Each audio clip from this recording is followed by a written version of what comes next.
And especially thanks Sciences Po, who's hosting us, and 2 student associations without whom this wouldn't have been possible, We Start and Cryptosphere. So we're delighted to have you host us and have this hopefully interesting hour together. Rapidly, I want to first of all, before we go to our guests, present the students who will help me moderate the day today. Fiona Béraud, you're the Vice President of We Start, and Sarah Ferro, you will join us later, Co-President of Cryptosphere at Sciences Po. So I'll let Fiona kick it off and introduce our speakers, and I'll take it then from her, and then we'll have a little bit of a ping pong between the 3 of us to run this afternoon together. And special thanks to all of you live for joined us. I know we're being transmitted on several platforms and channels. I will not use the word platform too much this afternoon, though. So I want to thank Sciences Po for putting this on, and on the McCourt Institute, you can follow it live on both channels. Thank you so much. Fiona, your turn. Shéhérazade. Thank you all of you for coming here today. So I mentioned I'm Fiona, I'm the Vice President of We Start, the Tech and Entrepreneurship Association of Sciences Po. So I'll be introducing our guests today. And so you introduced Sarah before from Cryptosphere. She will help us host the Q&A session, the much-awaited Q&A session. So before introducing our guests, I just want to say how ecstatic we are for the response we got from this conference. We got a lot of positive response. We're very happy to welcome you here today. This is the second conference we're hosting in partnership with the McCourt Institute, the Sciences Po Centre pour l'Entrepreneuriat, We Start and Cryptosphere, and yeah, we're so happy to have you. So a warm thank you and a warm welcome to Mr. Frank McCourt and Mrs. Frances Haugen. That will surely prove to be an insightful conversation. I think we can. It's time.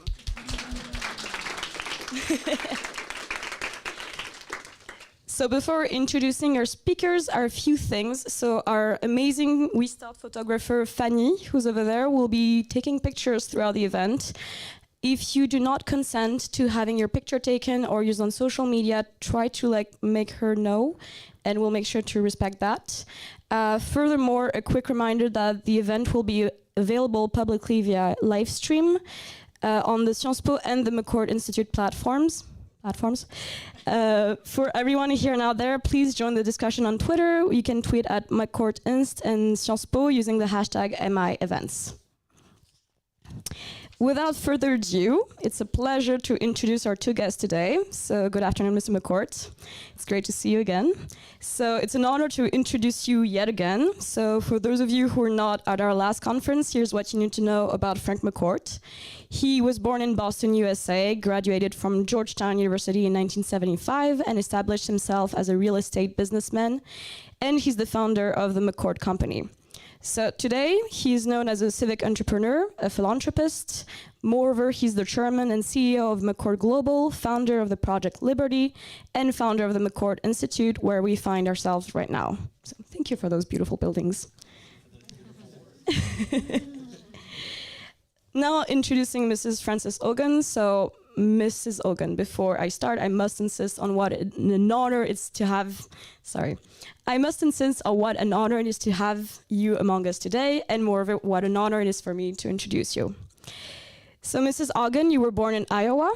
You initially pursued a degree in data engineering at the Franklin W. Olin College of Engineering, and you did your postgrad at the Harvard Business School, where you majored in business administration in 2011.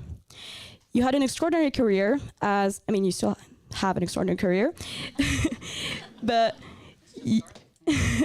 you are the co-founder and CTO of Hinge and worked for Google, Yelp, Pinterest, and in 2019 you were hired by Facebook as a product manager.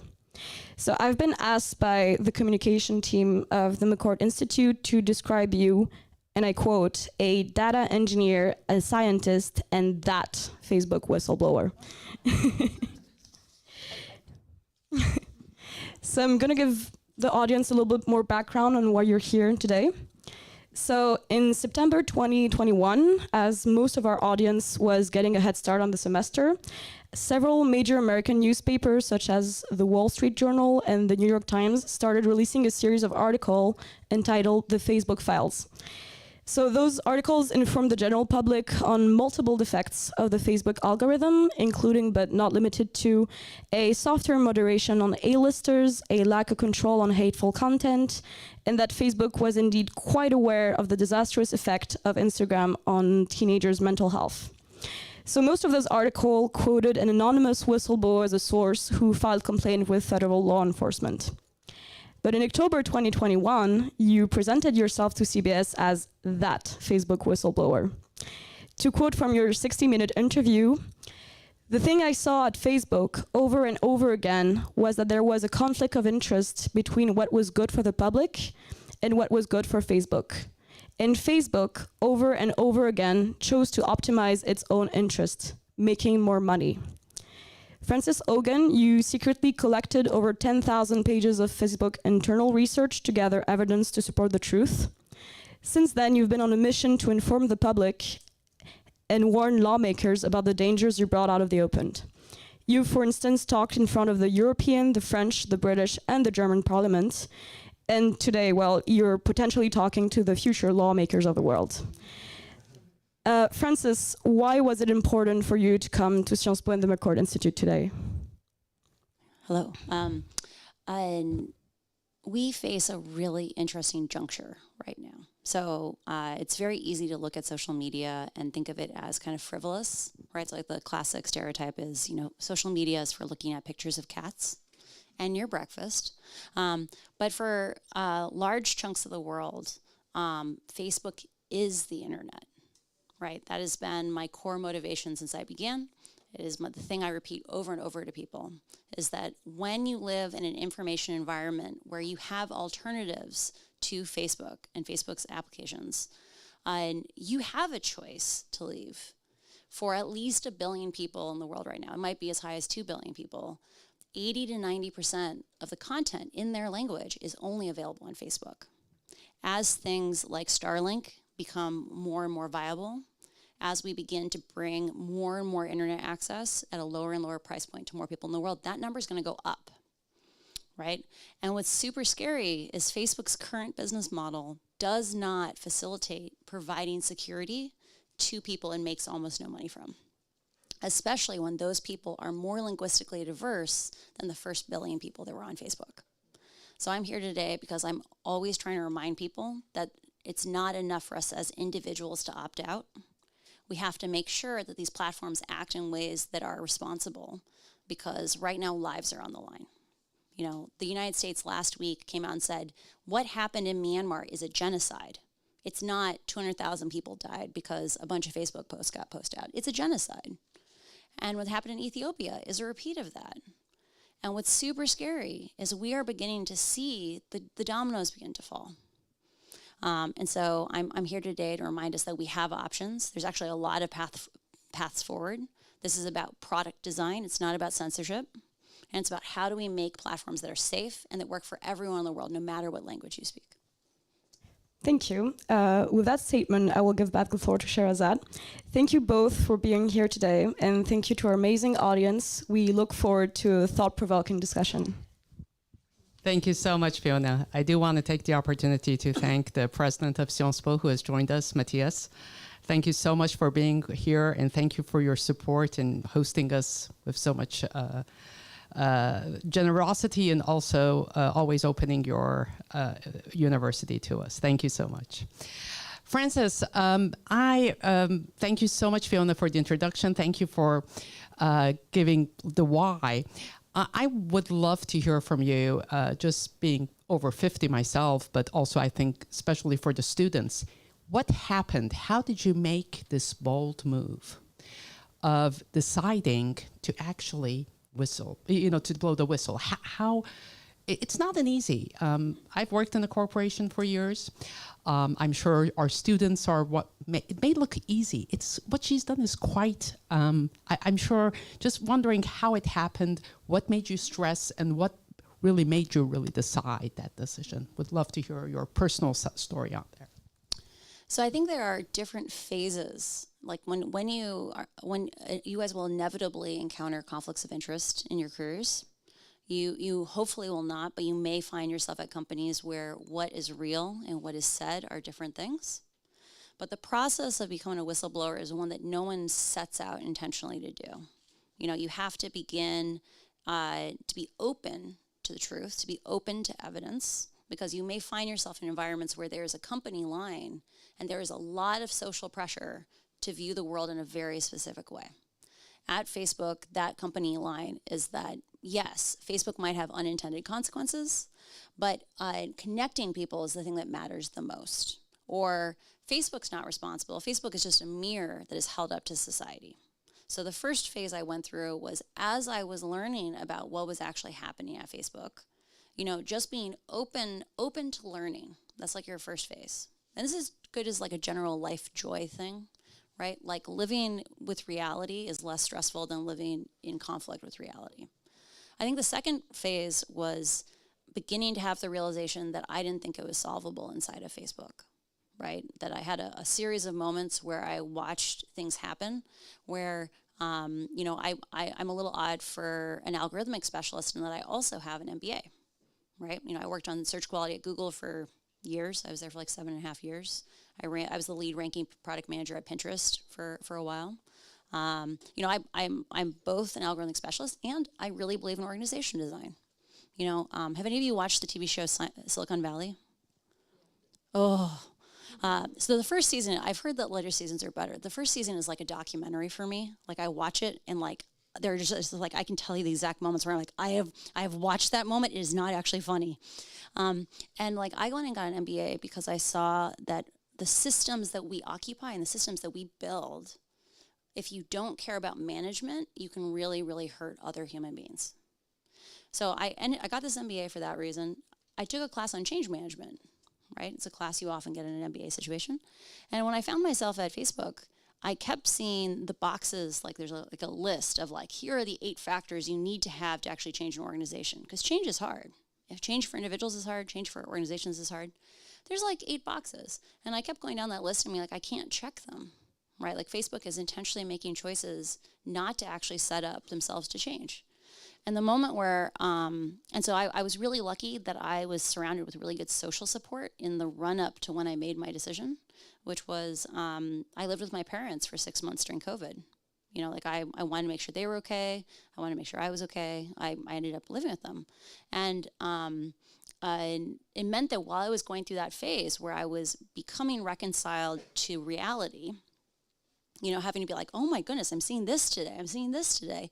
You know, I had 2 smart people who I could talk to and be really honest with who didn't have an agenda, right? So you may find yourself in these places of conflict in your career. And the most important thing you can do just from like a self-preservation perspective is make sure you have one person you can tell the truth to. That could be your partner, it could be a friend, it could be a coworker if you really trust them. But having someone you can begin to like become confident that what you're seeing is real is really, really important. The second thing is I've now gotten a chance to talk to a lot of whistleblowers.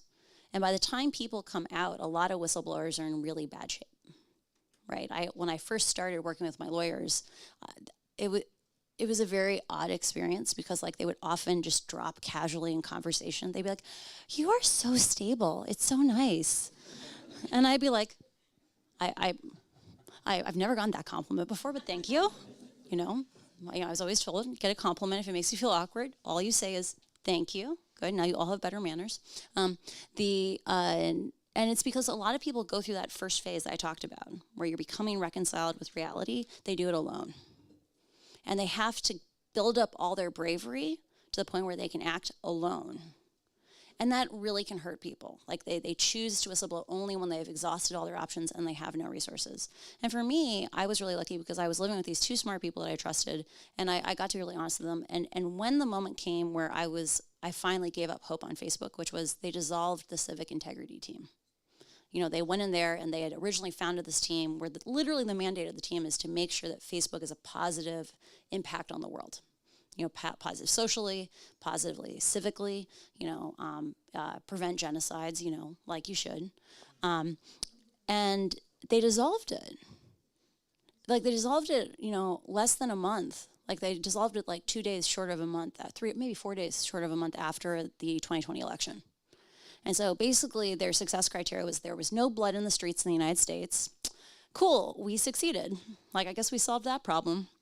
And And one of the critical things for knowing, can an organization heal itself, can an organization change, is they need to have a center of mass inside the organization where they have given institutional blessing and said, this is the path forward, right? If your organization has not been willing to say, hey, we can see we need to change, and we are taking our highest leaders, and all of us are going to put down in writing, we're going to tell everyone, this is the future, and we're putting institutional support behind it.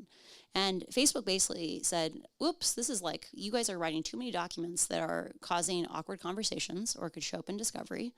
We're going to scatter you into lots of different corridors of the company. And that was the moment where I was like, I don't believe that we can solve this problem within the framework that created it. And that was the moment when I realized I was going to have to. Thank you so much. You always have a choice, right? You always have a choice. Frank, you're a businessman. You've decided to be a philanthropist, to pick up a very bold vision called Project Liberty. And you've chosen to believe that there can be a better way of creating the tech for the common good. Would love to hear from you, what were your motivations behind your decision to invest, to fund such movement? First of all, thanks for being here. Nice to be with you again, and keep up the great work. There's from my perspective, I'm a beneficiary of a family that's 5 generations in America. My great grandfather started building roads at the same time Henry Ford started building cars. So we've been entrepreneurs for a long, long time. We've helped build the American project in a very physical sense, and we've benefited from the project. About 10 years ago, became increasingly concerned about the state of democracy in the U.S. and the state of capitalism, for that matter. You mentioned the word trust in a very intimate way in terms of your parents and having someone you can trust. Well, democracy, capitalism, they're based on trust. And when we did our homework, we came to a very clear conclusion, which is the current use of the internet and social media in particular was eroding trust at a very, very rapid rate. We had the privilege of starting a public policy school in Washington, D.C. at Georgetown in October of 2013, not so long ago. And we were concerned about things, and there was a bit of a canary in the coal mine moment when we founded the school. Our government in the U.S. was shut down. And it wasn't a shutdown because somebody was standing up against a war or somebody was standing up for a matter of principle. It was very petty. It was very partisan. It was very dysfunctional. 7 years later, we had a full-on insurrection at the U.S. Capitol. That's rapid erosion of the systems that my family, for instance, has relied on for 130 years to function and build an enterprise and build things and create things. And, without these operating systems of an economic system that's fair, a political system that works, we're going to be in deep trouble, deeper than we are already. And the rate of deterioration is so rapid that we felt we needed to step into the conversation in a constructive way and say, wait a sec. The internet and the social media platforms built on it do not need to work the way they're working. They just work this way because there are protocols that we've all adopted that dictate how the internet works. So we can create another protocol. And if we all adopt it, the internet works differently. And we can change things in a fundamental way. There are times when you can tinker with things or work around the edges, and there are times where you just have to say, this is not working. Fundamentally broken. And we need to fix it. And so that's what Liberty is about. Project Liberty is about 2 things, I think, that differentiate it.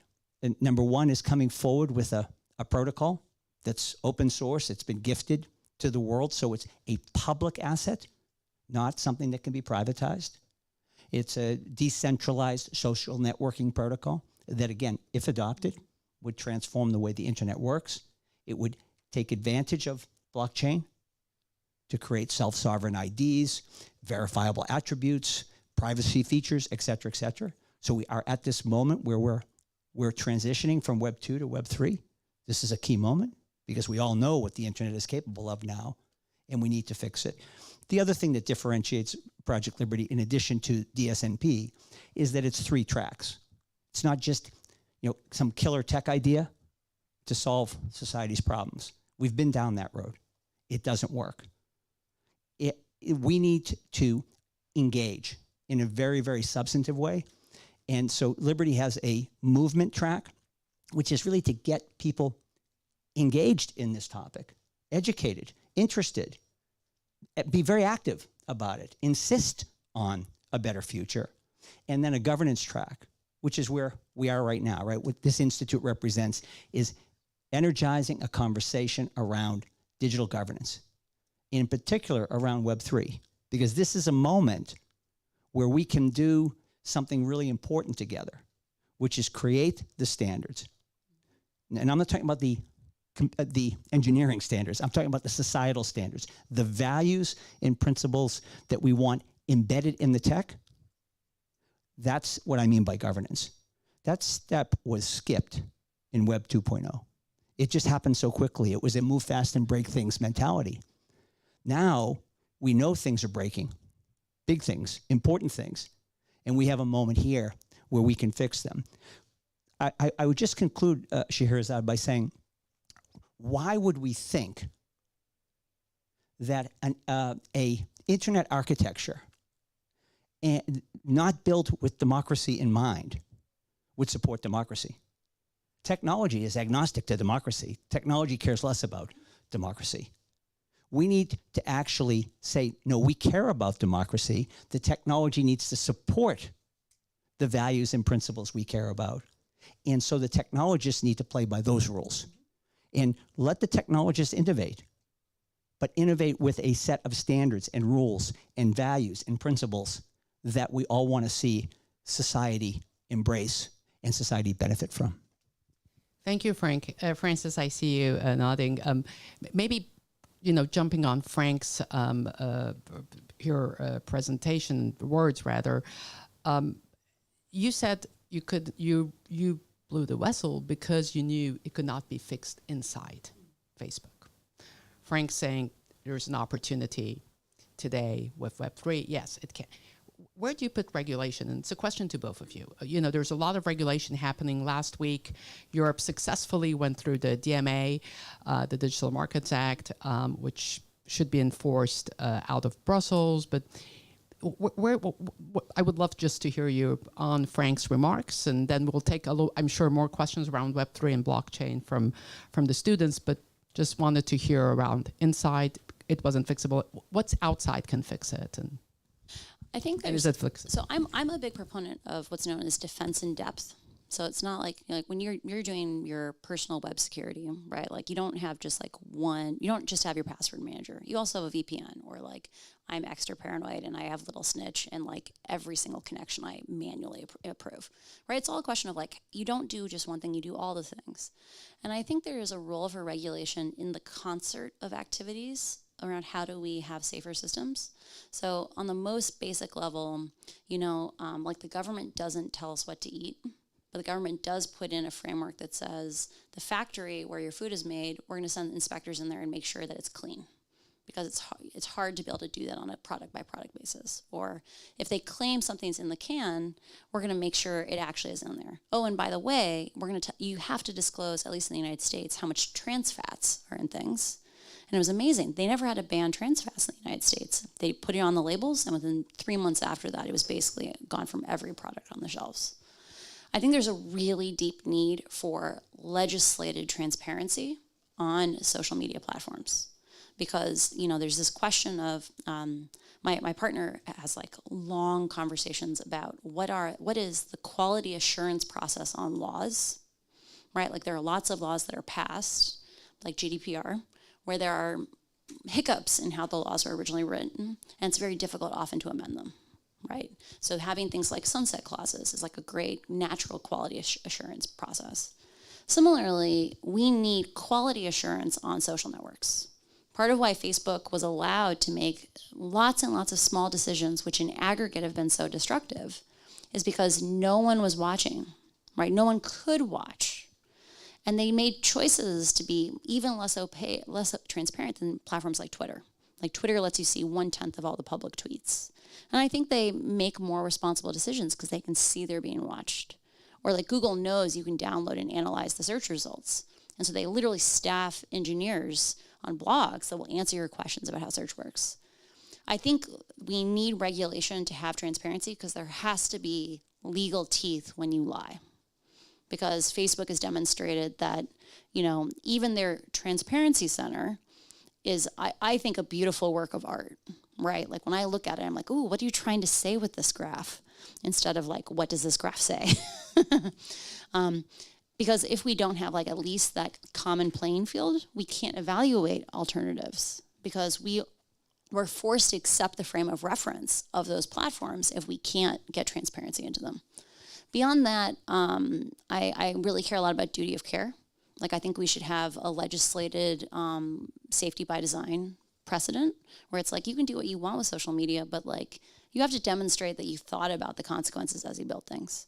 And beyond that, I think tech moves so fast that it can get really dangerous to start prescribing magic bullets beyond that point, right? Beyond mandatory risk assessments and publishing those publicly, beyond having public access to data, I try to stay out of the conversation on exactly how to fix things because I think it becomes irrelevant so quickly.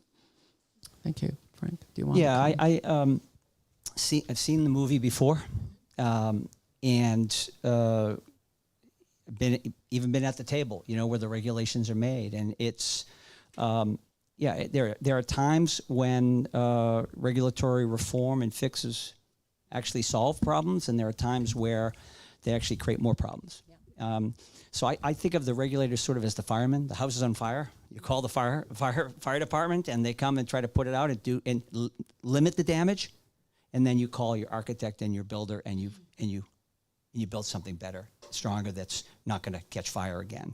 And so I'm all for the regulations because I think it can maybe slow the pace of the damage, but I think we're incredibly naive if we think that regulations alone are going to solve this problem.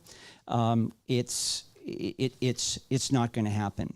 You know, I said I've been at the table. I've seen it. We started a telecom company in the 1990s when the internet was nascent, and it was very interesting. The oligarchs of the time, the baby bells, you know, when they broke up AT&T. I mean, you probably are generally familiar with this in the U.S. There was a monopoly, and that was broken up, and then they had the so-called baby bells, and they controlled all of the telephone services throughout the U.S. And they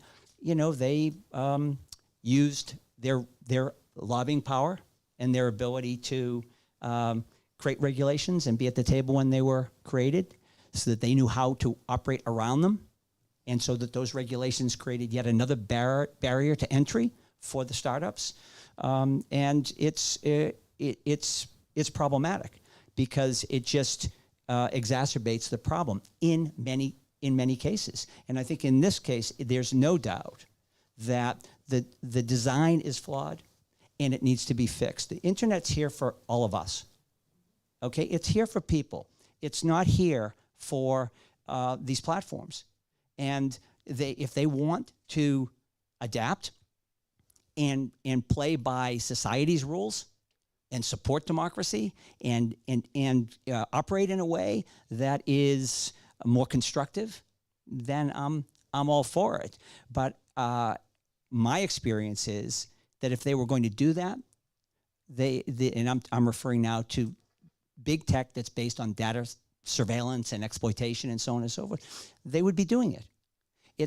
I think of it very much like the tobacco companies. You know, they knew what was happening with tobacco and how addictive it was, and it was killing people. well, they were in a position to fix it and, use their balance sheet to go do something else that's constructive for society. But no, there was a whole period of, dissembling and then lying and then, and then we're all left to pick up the pieces as members of society. And that's fundamentally wrong. And the damage that tobacco has done is very, very significant. But the damage that social media is doing, when you talk about undermining Western democracies, this is the whole ballgame. This is everything. Because if we don't have functioning political systems and democracies, we don't get to enjoy the individual freedoms that democracy protects. We just right now we're seeing it play out in Ukraine. I mean, this is barbaric.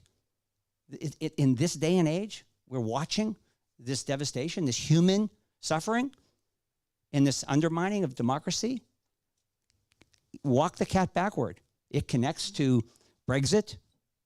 It connects to the election in the U.S. in 2016. It connects to the insurrection at the U.S. Capitol. This is all social media being used in a way to undermine democracy. Why? Because it optimizes for anger, optimizes for polarization. And this is so what Putin was doing 10 years ago to undermine democracy is now showing up in a very physical, graphic way when we look at our, just your phone, television, whatever it is. It's devastating. I mentioned 7 short years from a benign shutdown of a government to an insurrection at the U.S. Capitol. Well, look here. We're just another year or two, and we're seeing we're on the brink of a world war. We need to look at what's causing these problems and fix it at the core. And this is where I worry about regulations and getting too bought into that as a solution. I think it's good in that it might contain and stop the fire to a degree, but it's not going to solve the problem. Your house is still burnt down.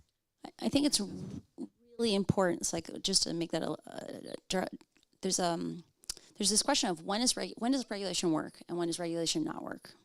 And a thing that we really, really, really have to internalize is how much faster technology is today than technology was 20 years ago, 50 years ago, 100 years ago.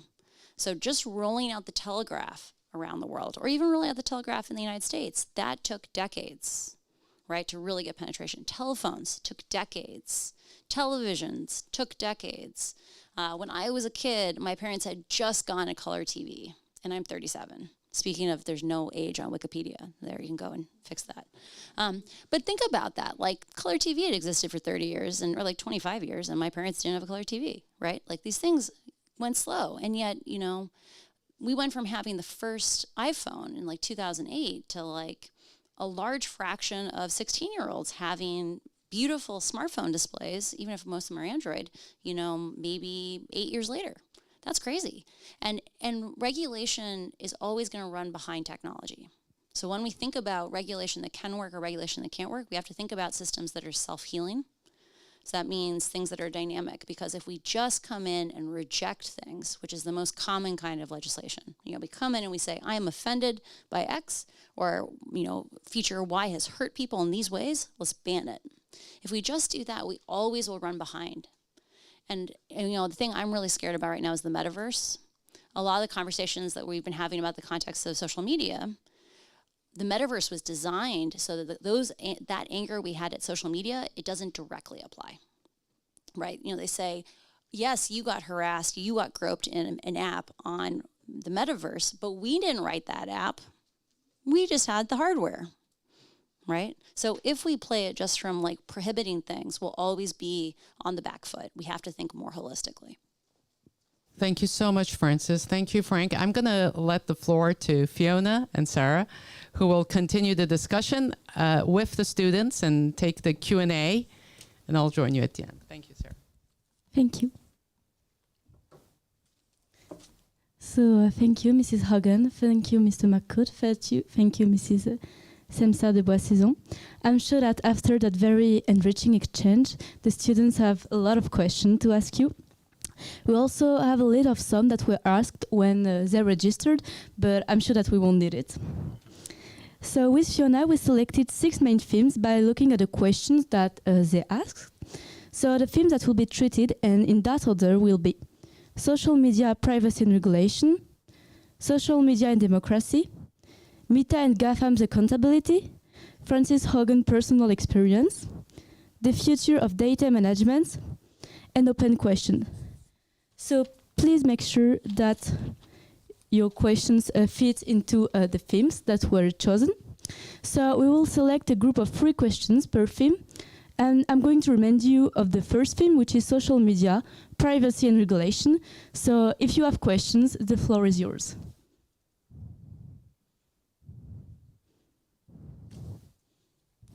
Yes. First question. Thank you.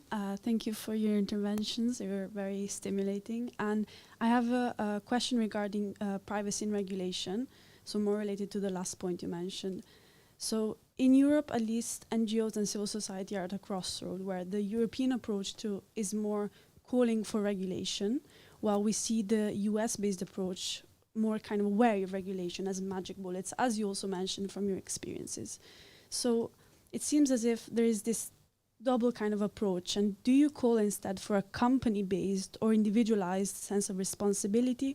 And can you expand more on what you mean by we have to think more holistically? Thank you. Well, and I think my question relates quite well to what you already asked. Like you've talked to so many lawmakers in the past few months, both from the US, but also EU, UK. And I feel like with your revelations in the US, it led to this sort of recognition that something needs to be done. Whereas in Europe, it was more like, yes, it was a reaffirmation. Like it cemented what a lot of people already believed in. And so if you could ask it like quite pointedly, do you think, like, should we be looking towards Europe for the future of sort of social media regulation, for the future of Facebook? And what impact do you think that European regulation will have, not only for European users, but users all over the world? Thanks. Privacy has been left in the hands of companies and market rules for a long time, and the government is becoming increasingly aware of the need to regulate these activities. So what role should have the community between the state and the market? Can the communities also impose a choice of regulation? For example, with decentralized way, with blockchain, or a different kind of collective way, like data trusts and etc. Yeah, so great questions, and I want to hit on 2 points primarily, which I hope touches on the all of your questions. So I think yes, Europe is in a very, very important position right now. You can see the internet is becoming bifurcated, and at least bifurcated. And there is a, what was 10 years ago something that held the promise of connecting all of us globally, and kind of a global community, a global marketplace, and each nation and sovereign territory would build their own political system and economic system on top of the internet with their own rules. We can see it now, as I say, bifurcating, and China for sure is taking a very, very different direction and a very different attitude with blockchain, by the way. So just because it's a decentralized technology doesn't mean it's going to be used in a decentralized way. So, and this is a point we'll get to, Web3 on its own is not going to solve the problems. It's Web3 with proper governance and proper values and principles built in. So, yeah, and Europe, even 5 years ago, people would say, well, Europe just regulates, and the US innovates and blah, blah, blah. I look at Europe as, sometimes, there are good boats to miss. And I think this was a good boat for Europe to miss by protecting individuals' privacy and standing on that principle. U.S. built, these big tech platforms, and Europe is now in a position it's not beholden to any of those platforms. So it's going to be more complicated in the U.S. because of the interests that these platforms hold, and their lobbyists and advocates and lawyers and so on and so forth. So for sure, Europe is more of a tailwind, right, for regulatory reform, for sure. The question is Europe going to engage in the innovation part of it at this moment, where Europe can be an innovator coming out now in the Web3 world and in the technological world, and really marry its principles with the technology. There's on the issue of privacy specifically, blockchain creates the ability for self-sovereign IDs. Okay, so everybody shows up as an individual, and only one person within whether it's social media or whatever other use of technology one is using. So rather than having machines create bots by the thousands and so on and so forth, or me pretending I'm someone, or someone pretending you're me, or someone, or alter egos, or this total mysterious landscape with no integrity.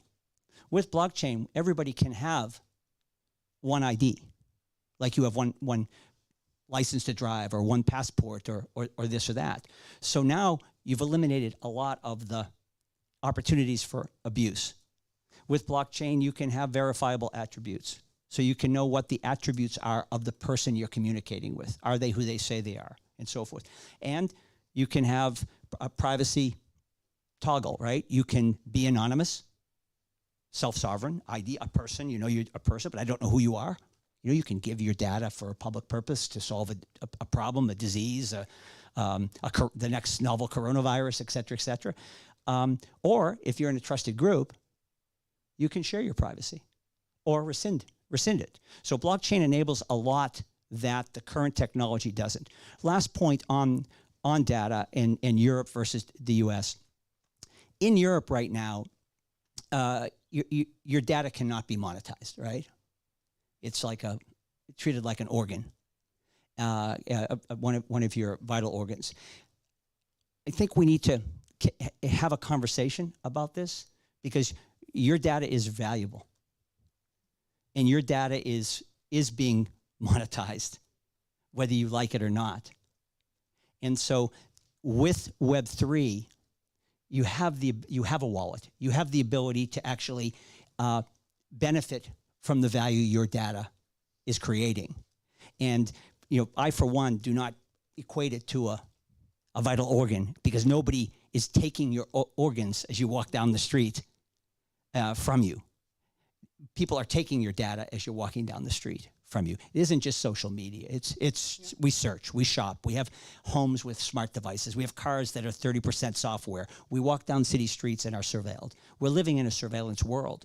We need to return, in my opinion, agency to individuals, the ownership and control of the data to each of you and each of us. And then we're back to a framework where we now have the ability to create the future we want and be compensated for the data if that's our choice, or just say, no, I want to remain anonymous, period. Or I don't care. I'm happy with the way things are. But it's an individual choice. It's not some platform asking you to accept, click on accept. No, in the new world, you're giving platforms permission to use your data on your terms. I think, so unquestionably, Europe is ahead of the United States when it comes to regulation on a number of levels. I've always felt that a big part of that is Europe has faced far greater costs from social media than the United States has. In both cases, like one of the things that I thought I'm really glad Frank brought up was I think many of you, it's difficult to appreciate how much things have decayed in the last 20 years because I don't think you guys were reading, you know, political science journals when you were 5, right? I did an interview. Yeah, you were like, I was reading Fortune and Forbes at like 9. So, I mean, everyone's different, and I respect that. But we have paid a horrible cost because of like you're saying, democracy, technology is agnostic. If you don't design it for democracy, it's not going to facilitate democracy. In the case of Facebook, Facebook was not designed for a linguistically diverse world. And Europe doesn't just speak a lot of languages, it speaks lots of dialects. And for an AI, you know, it's not, we don't, like, people who actually build AIs call them machine learning. They don't call them artificial intelligence because they're not intelligent. And for even the difference in dialects, like Scottish English is much less protected or than you know, American English, for example. And so I think that's part of the why Europe is so much farther down the field. Facebook spent 87% of their operational budget for misinformation just on English, even though English was only 9% of users. Why did they do that? It's because they feared regulation. They knew they had to keep it pretty clean in the United States. That's where they paid for all the third-party fact-checking. But they told the rest of the world, we have an international fact-checking program with at least 80 partners, right? So I think there's a big role for Europe, both for being a voice of linguistic diversity and an advocate for linguistic equity. But I think there's also things where that we talked about that gap where technology moves so fast that, you know, we play catch up. I'm a little worried about some of the discussions around interoperability, right? Like people think, you know, we just have interoperability, it's going to solve these problems. Like a lot of the Digital Markets Act falls on that. I worry that we've left out the user design part of it, where it means like, what does it mean to be interoperable, right? Like if my post doesn't show up for you, like I thought I was talking to you, but it turns out your network and my network, we don't like each other for some little friction point, like maybe we have different standards of what is safe.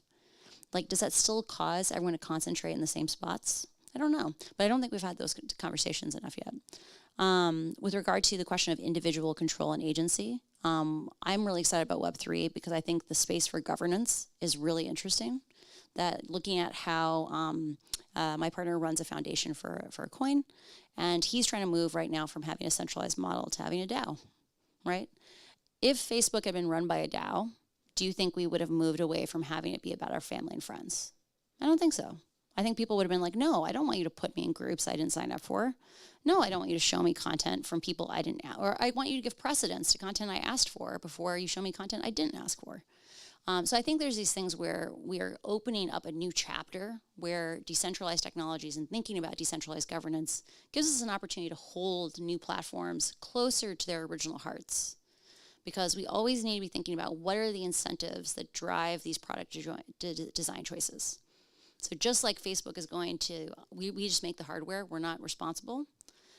When we make decisions, like most of the incentives that led us to where we are today with Facebook were profit, right? Because the people who got to vote were the shareholders, or more accurately, just Mark.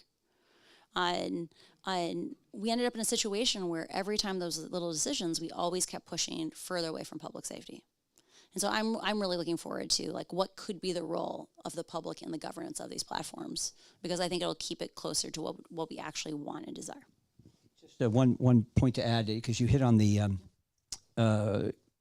implicitly on the social graph when you were talking about in Web3, you know, new use cases and friction between them. The key to the future, I believe, is making certain parts of the internet and in its architecture public.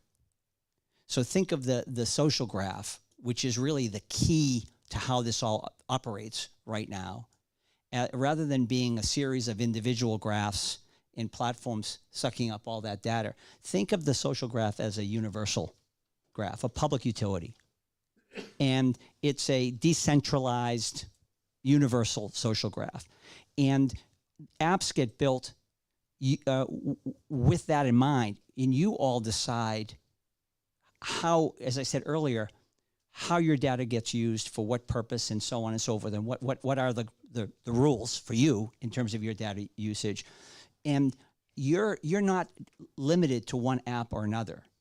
So the apps can talk to each other. The use cases can, because it's not about this is my data and that's your data. No, it's a universal graph. So now people building, the thousands and thousands of developers that build on this new architecture are building on that universal decentralized social graph with each of you having agency over your data.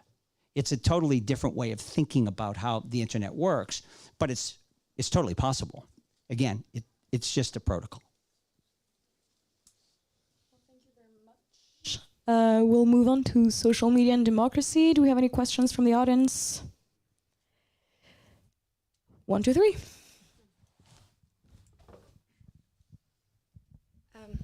Hello, thank you very much for being here. So, Mr. McCourt, you spoke before about the fact that Western social values and values of democracy can sometimes be imposed through social media, and that this is a real danger. And sometimes that's very straightforward, as in the case with Ukraine right now, as well as the time of the rioting of the Capitol in the US. At the same time, there are also very complex conflicts in the world right now, such as, for example, Israel and Palestine. Not getting too much in depth on it, but it shows that there's been attempt on censoring either sides or to try to facilitate the protection of values on each side or one side of the conflict. But that really makes me have the question of responsibility then of these social media platforms. And in terms of the more we get into the platform design of social media, the more we are interrelated with the value of responsibility. And so Western values and democracy can be complex, and in some conflicts even more difficult to see where is where it is. And so do you think that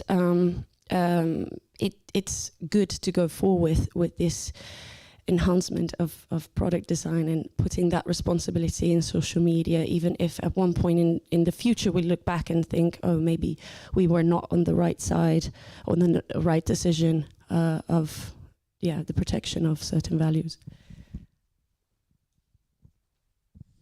Hello. I have a more general question. I'm 19. I love technology, but most importantly, I care about our democracy. What can I do? What should I study to make technology go in a better direction? Should I create a revolutionary movement against social media, delete Facebook? Should I learn to code and make better social media? I don't know.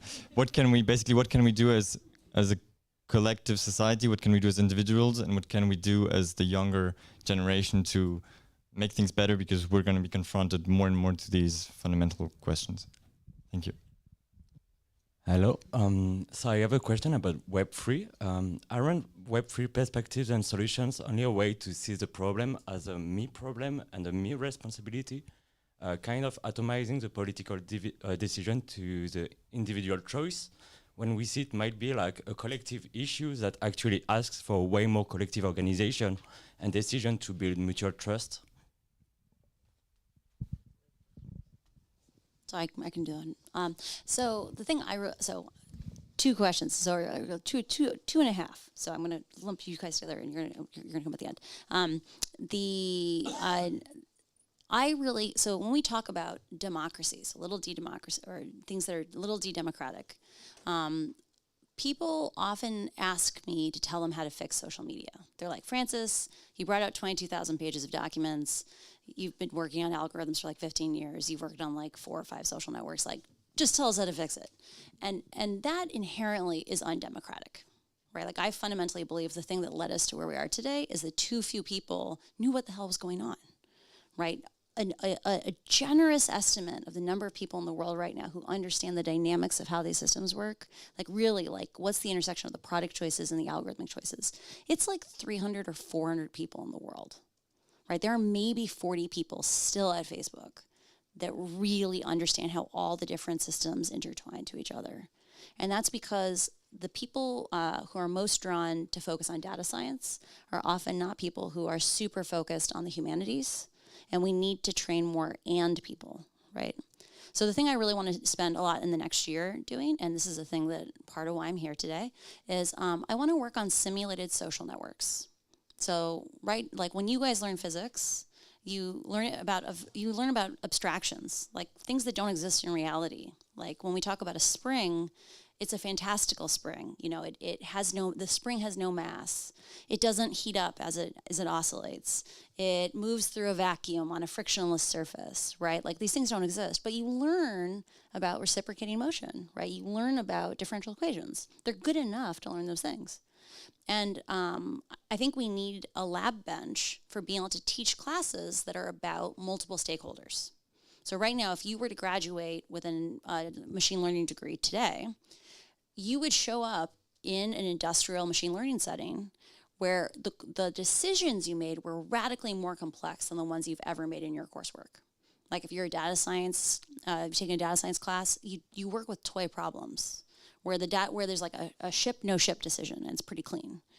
When you actually get into the industrial strength machine learning, there's 20 different stakeholders, and they all slightly get different outcomes. And some of them do better in the short term versus the long term.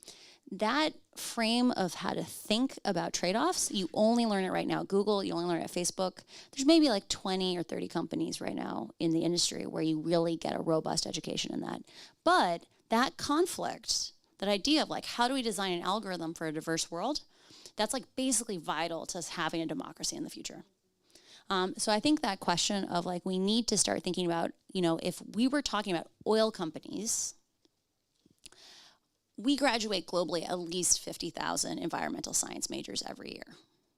We currently graduate 0 people who have a specialty in how should the dynamics of social networks work, right? And that's a problem. Because we end up in a situation where we have to lean back on Facebook and say, why don't you frame the problem for us?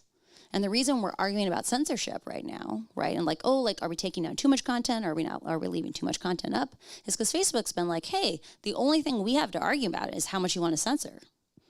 It turns out that's not the case. There's like 20 or 30 things Facebook could flip a switch on tomorrow and slow the system down, have more human in the loop. And I'm not talking about a moderator. I'm talking about giving people a long enough pause before they share that they just share less misinformation, right? They know today that if you cut the reshare chain at 2, so that means once you get beyond friends of friends, you have to make a conscious choice to share. You have to copy and paste to move it on further. That is the same impact as the entire third-party fact-checking program. Part of why I'm so nervous about, like, should we focus on A, should we focus on censorship, is we have to make choices on winners and losers. So it's not just that we leave behind all but 20 languages, or we leave behind all but 40 languages. We also have to choose those winners and losers. If we focus instead on how do we design safe products, how do we understand and track the consequences over time of the products. Imagine a world where Facebook had to publish their dashboards for every single change they did. They don't have to tell us what those changes are. They can say, experiment 563. Here's how all the dashboards moved. Can you imagine the people who would make YouTube channels out of this? Right? We'd be able to see like, there were 10 changes that were made in the last quarter that moved up misinformation. Why don't we see 10 complementary changes that do the opposite? But these are the kinds of things where if we want to have decentralized governance, I hope the social networks of the future will lean in on more data more often, because that's how we get involved. Yeah, agree with all that. Let me try like 1, then 2, then 3.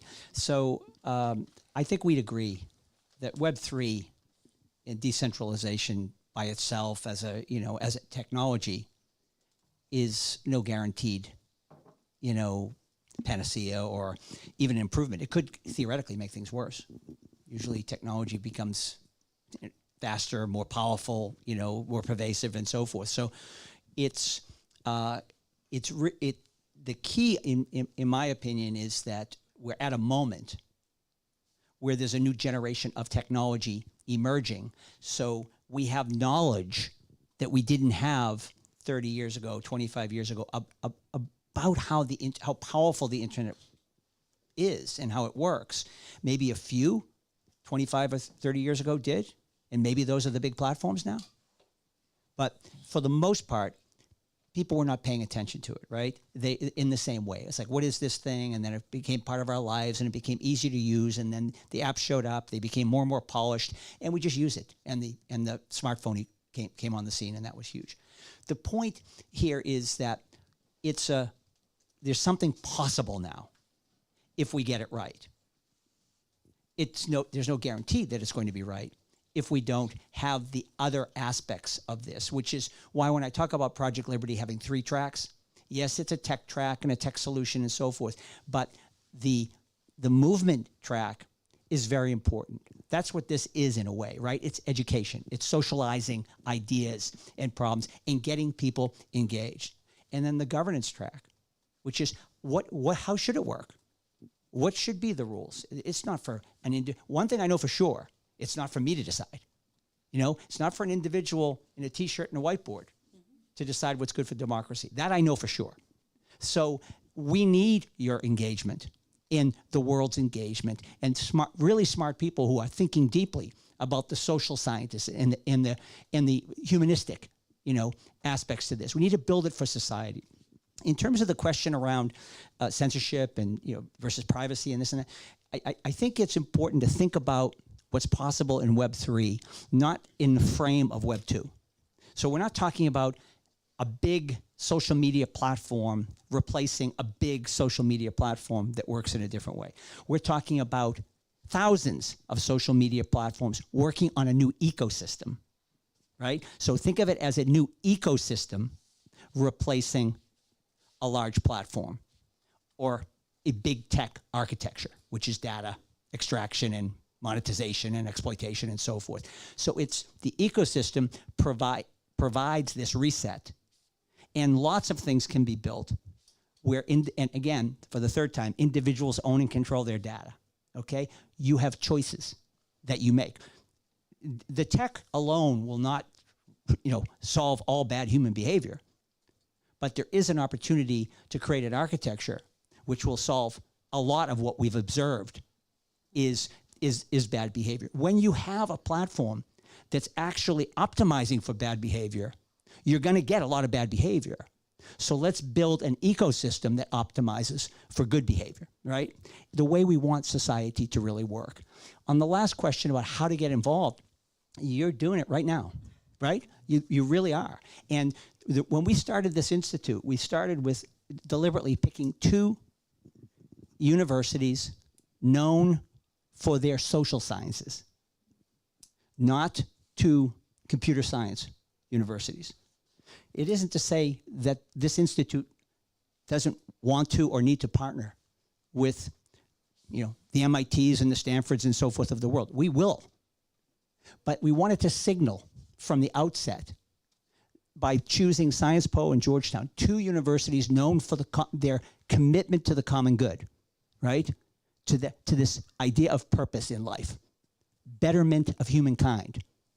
And this is the starting point to signal that we need to get the social scientists in this conversation, because sadly, many of the experts that we have in this country and in the U.S., and I'm sure it applies throughout Europe, are not that tuned in to the technology. They're experts on governance or policy or law or ethics or whatever, but they're not necessarily experts on the tech. And they don't need to be experts, but they need to be at the table. The table can't just be all the tech people over here and then a separate room and another table with all the social scientists not talking to each other. This is the key moment. And I think new curriculum is going to be created, joining the 2. That's one of the places where I would love help, is that like right now we don't have a lab bench to teach a lab class where someone who is a political science major gets exposed to the other levers other than censorship, right? Imagine you could take a class where in order to learn your quantitative reasoning, you got to run experiments, but we showed you the results, right? And now you had to advocate about those numbers. Or imagine a world where data scientists actually got to pull data and be able to wrestle with like how diverse and complicated is the world. Because we have to change how we teach if we want to be able to have a broad enough exposure to what are the points to even argue over. Because the thing I worry about is that, you are 100% right, Frank, that we need more people at the table. And right now we have to onboard like 100,000 people globally and be like, how do we actually get people up to speed so we can argue about what should be the rules of the road? Because there's not enough people who can even sit at the table right now. And it has to happen quickly. It has to happen like that. Because the rules of the road for Web3 are being written by technologists right now. We need to get the civil society, let's call it, moving faster. We're not going to get the technologists to move slower, right? Yeah. Technology moves fast. And so we need to create some kind of resonance and solve for that disconnect. We need to move faster. And this is where I think you all come in, because you all have networks. You all connect to other universities. You connect to other places. It can happen very quickly if it's organized, right? And it has its own strategy. So the movement piece, the governance piece, and the tech. Meantime, if you want to talk about the innovation and digital transformation master's degree, you can come and talk to me. Yielding my time to Sarah. So the next theme is going to be Meta and GAFAM's accountability. Okay, so we have a lot of questions. So 1, 2, and 3. We have about 10 minutes left, so please try to make your questions short, please.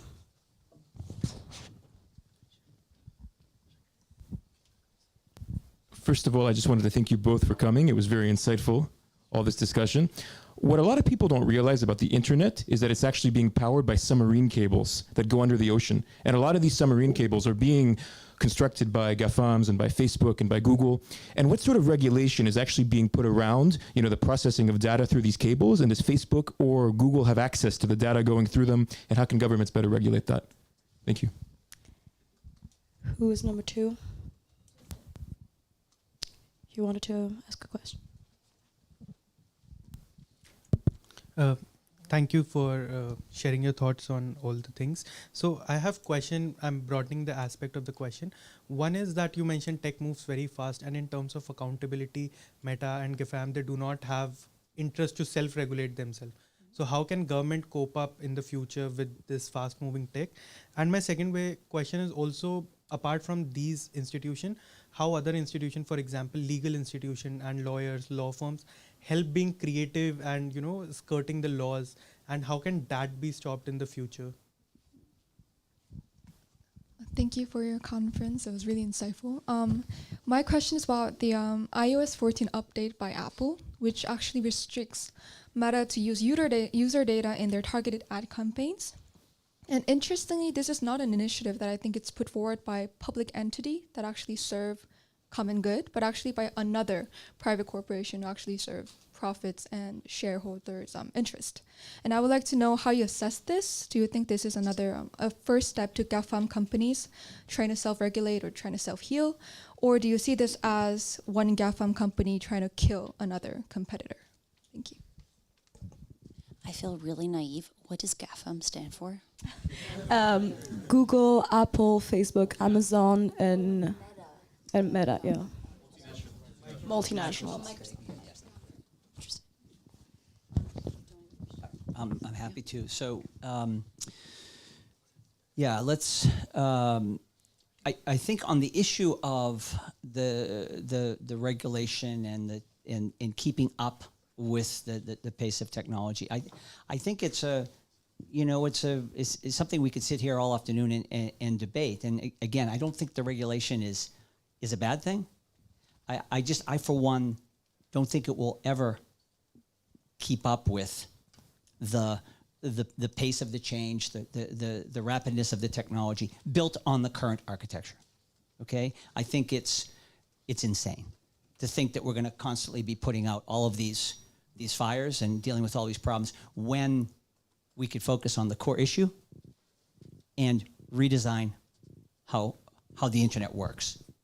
And it won't, as I said, it won't eliminate all the issues, but it will solve for a vast majority of them and make it far, far more difficult to be able to recreate what's been happening. So for me, count me on the innovation side as a necessary way forward here and the most hopeful way forward. As far as Apple and what they're doing, it's again, it builds off of that point. The government is not going to solve any government is not going to solve everything here. We want to unleash the innovation, but built on a different design.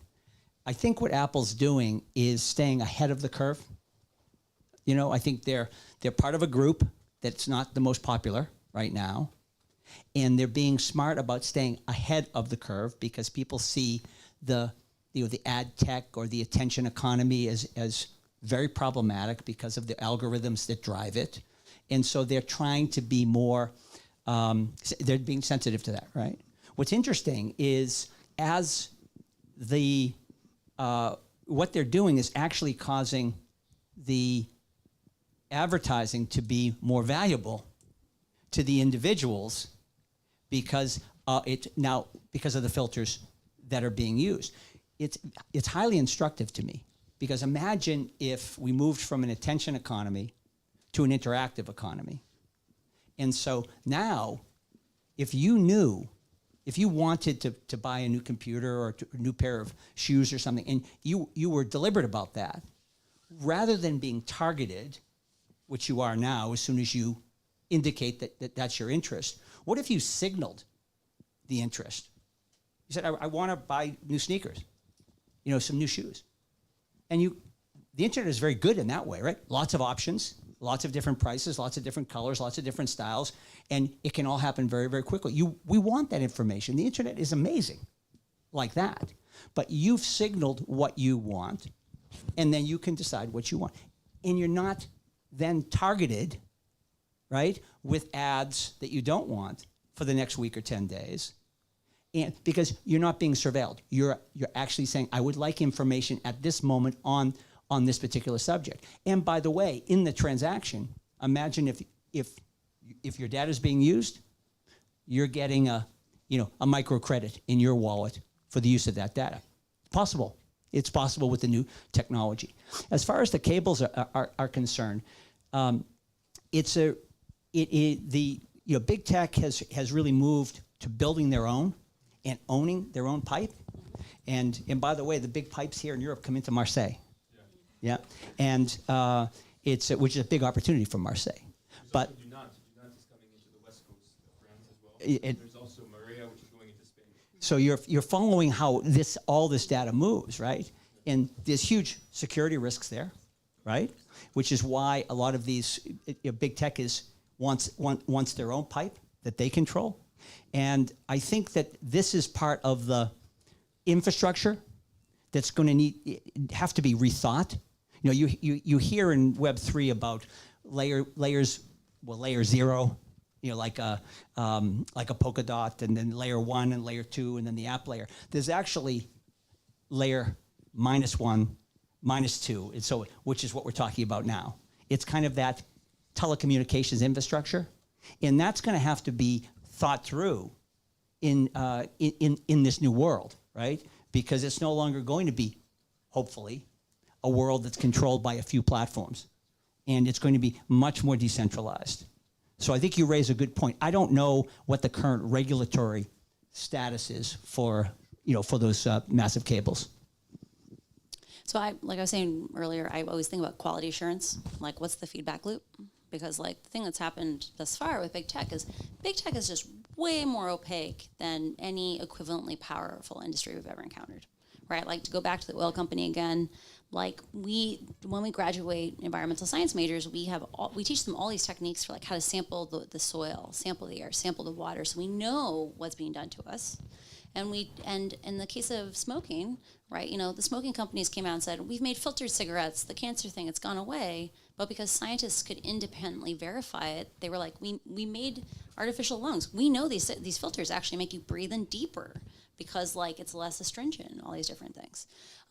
With the big tech companies, they know that our perspective on them is an individualized one. So speaking of the individual versus social lenses on solving these problems, we each only get to see our individual experiences. We don't get to know how representative that is. We don't know how pernicious the problems are. We don't get to see the systematic interactions because we only see our own slice.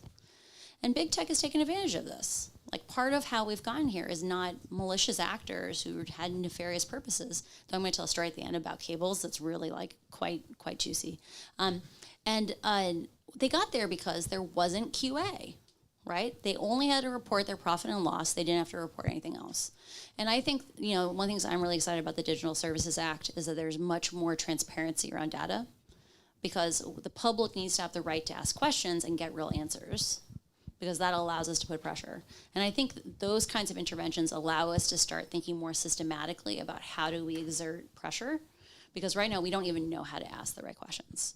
With regard to iOS, it's not talked about a lot very publicly, but iOS, like, it's very easy to look at and be like, Apple's just trying to make money by having their own closed ecosystem. Speaking to people who have firsthand knowledge of like a lot of the conversations that went into that, a big part of it was they wanted to gut the surveillance capitalism kind of cycle, like pull money off of that. But the thing that I think that shows the limitation of privatized action versus, having public oversight, public accountability, is, that's not going to help the billion people who the internet and Facebook is synonymous. Like, all it's going to be is like, great, now Facebook is even poorer, and we already have like let them buy the right to be the internet. Because remember, they are the internet because they bribed people, right? They came in and said, if you use Facebook instead of the open internet, we'll pay for your data. But if you want to use the open internet, you're going to pay for that yourself, right? So there's some of these problems where we can't let the legacy problems go away. The last thing was, the cables. So I don't know if you guys know this, but it used to be that Google would exert pressure on the telcos. So I used to work in Boston where they handled a bunch of the stuff, though I didn't work on it directly. The telcos in Europe used to do pairing, where like if you wanted to have a server in Germany and talk to one in France, when you did that interoperability, they would charge often a very high premium for the data that went over the cables even inside of Europe if you didn't have pairing. And Europe wanted Google to have like a little bit more of a equal relationship, where like they wanted to be able to take some of the revenue basically that Google was extracting out of Europe. And Google would run the traffic for telcos in Europe that were not that weren't playing nice in terms of pairing. They would run it under the Atlantic just to charge them more, right? There's a lot of abuse that happens when you have centralized ownership of infrastructure. I think if we can move to a world where we have more tokenized governance, tokenized ownership of critical infrastructure, it's totally true. It's the level zeros, level -1, level -2. And if we don't control the infrastructure, we don't really control. It's just like, do you own your keys? Like, if you don't own your keys, you don't own your coins. Same thing, if you don't own your infrastructure, you don't really control the data that goes over it. Unfortunately, that's all the time we have left for the questions, but there will be an informal exchanging time. Thank you, all of you, for your insightful questions. Thank you, Frances and Frank.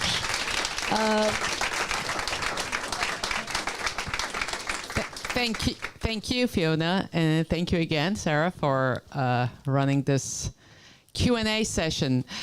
Frances, Frank, thank you so much for being here. Thanks again for taking this time with the students and with all of the online audience that we've had. Maybe if I can give you each 1 minute, just to wrap up and say, one word to the students, one sentence of what you would, what would be success for you, that this group of students may be in Paris, Berlin, Lisbon, DC. What would you love to see on campuses? What would be success for you for what you've done so far, if in a couple of years you look back at this generation? I came forward with the information I came forward with because I felt that we could not resolve conflicts of interest between public safety and profit unless we had more voices at the table. I made a tiny little step in that direction by bringing out the information, because we went from having a glimmer of a fear to having evidence that these things were real. We couldn't be denied anymore our individual experiences. But that is only the very first most inner circle. We have to think about, like, how are we going to continue to expand people's awareness and bringing more skilled people to the table. And so I hope you'll all join with me in we need to establish a field of practice that's just like being an environmental scientist. You understand what are the dynamics of any kind of communication information system and what the levers are that we have. Because unless we bring more voices to the table, we're not going to be able to push for how do we govern these systems, how do we structure them such that we don't have to choose the winners and losers in terms of ideas. We want systems that are safe, not ones that we try to control after the fact when they run amok. Thank you. I agree with that completely. My only but is that, you know, and is that the creating that curriculum and really having a kind of a new way of thinking about this merger of computer science and social science, it's going to take time. And so in the meantime, we need to put the fire out, right? We need to really fix this. So for me, what success would be is your engagement. Get engaged in whether it's in Project Liberty or some project where you're an ambassador for this, where you iterate it, it becomes yours, where you're an architect of it. This is intended to be a project for everyone. I think what we need right now is something that is concrete, that is forward-looking, that is problem-solving. You know, it's hopeful and optimistic about the future. And let's take things into our own hands and fix it. And I think if you get involved in an activist, with an activist mentality about fixing this, connected to democracy everywhere, I think it's a very, very powerful thing. So for me, success would be your involvement, one way or the other, in owning and creating and designing the future. Thank you both. I want to thank you both as a citizen and as a parent for everything you're doing. Thank you so much. Thank you, Shéhérazade.